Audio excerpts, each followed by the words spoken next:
Hi everyone, Miss Lawson here, and I'm so happy you decided to take the enrichment class on mandala rock painting. So I started this probably in the right before the summer. I started doing this, and it was a lot of fun, and it was fairly simple, and it was fairly cheap. So those were three awesome things about it. And so what is a mandala? So a mandala is, and I'll show you an example.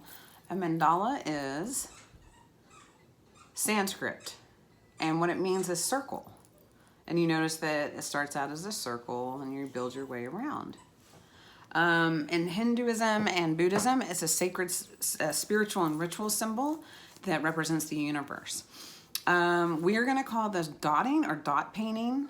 A lot of people compare it to pointillism, which started back in the 1800s, but pointillism is a lot of dots that are real close together with a lot of different hues, and it's supposed to make an image. So you put a lot of dots in one place, and when you span back or when you stand away from the image, it actually makes something.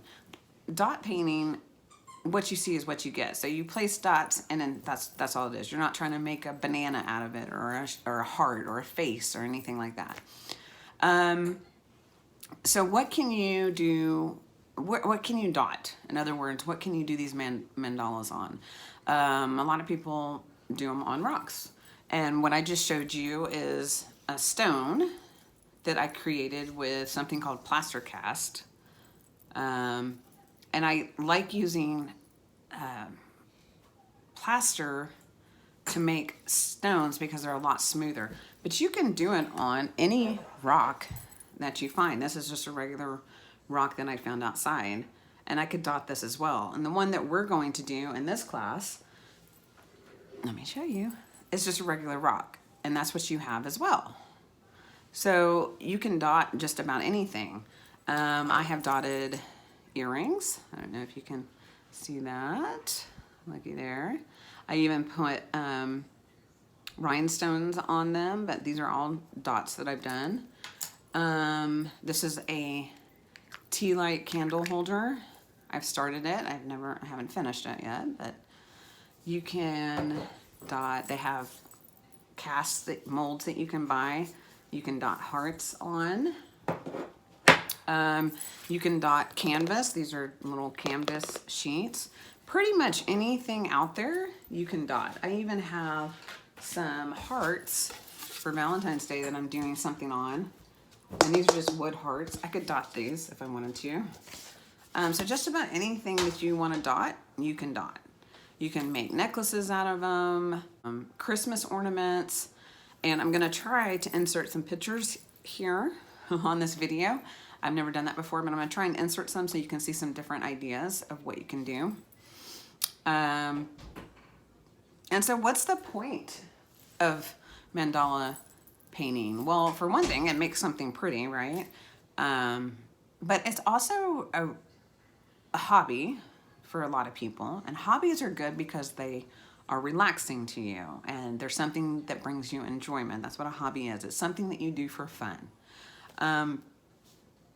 You can watch videos on YouTube of people dotting rocks, and that's supposed to be very relaxing.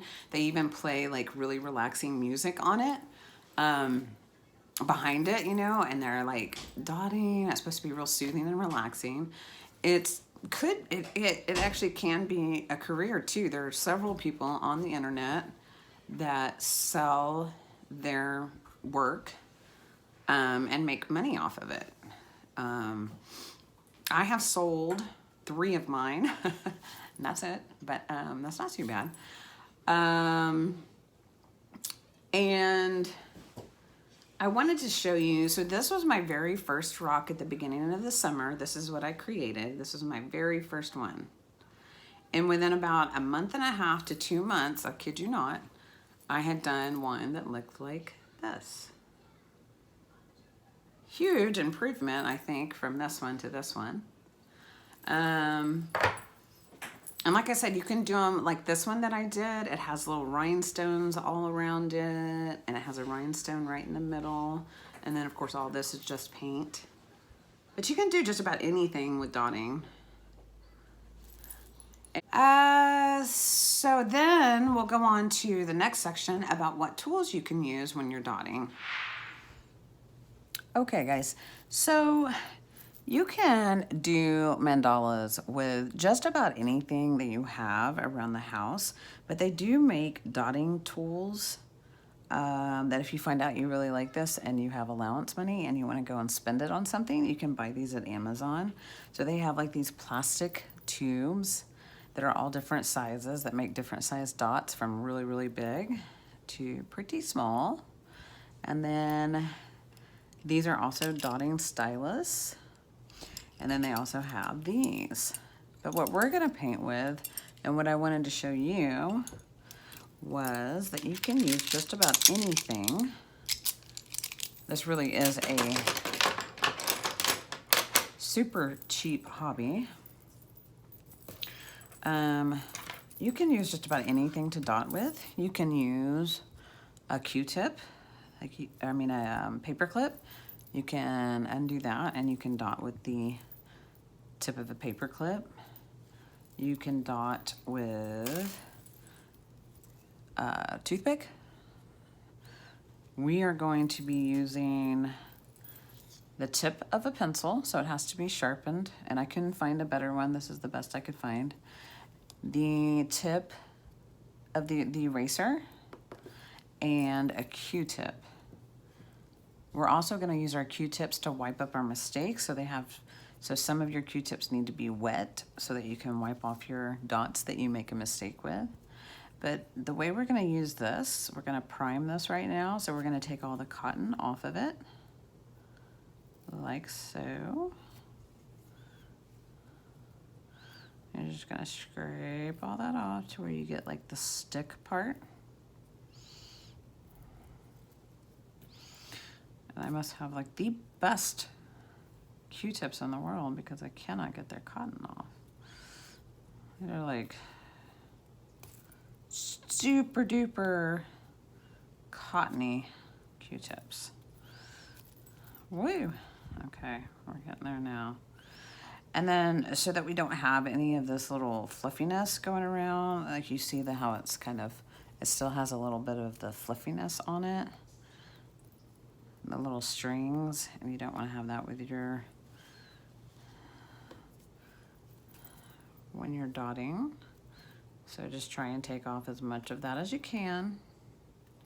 And then we're going to take a little bit of our white paint that we have. I know this seems kind of weird, but we're going to, you can either dip it in and get some white paint on it. And then you're going to rub it around and you're going to let that dry. And what that does is that kind of seals all that cotton so that we don't have any of those little stringies. Just rub that on there and boom, we're good to go. So we'll let that dry and we'll be dotting with that end right there. So we have our tools. All right, and lastly, we're going to talk about what your first assignment is. So your first assignment when doing a rock, the rocks that you have are probably not black. They're probably what a natural rock color is, either a light gray or a light tan color. And so what you want to do is you want to start off by having the rock painted a solid color. So that's going to be your first assignment. You are going to take the rocks that you have and you're going to decide whether you want to do a dark background and paint them black, and then you'll put paint on top of here, you'll dot on top of here. And so that's what an example of that would look like. So this is a black rock. It's been painted black. And then I've dotted paint on top of that. Or you may like the look of having a light background. So this rock is painted completely a light tan color. And then you'll dot different color on top of that.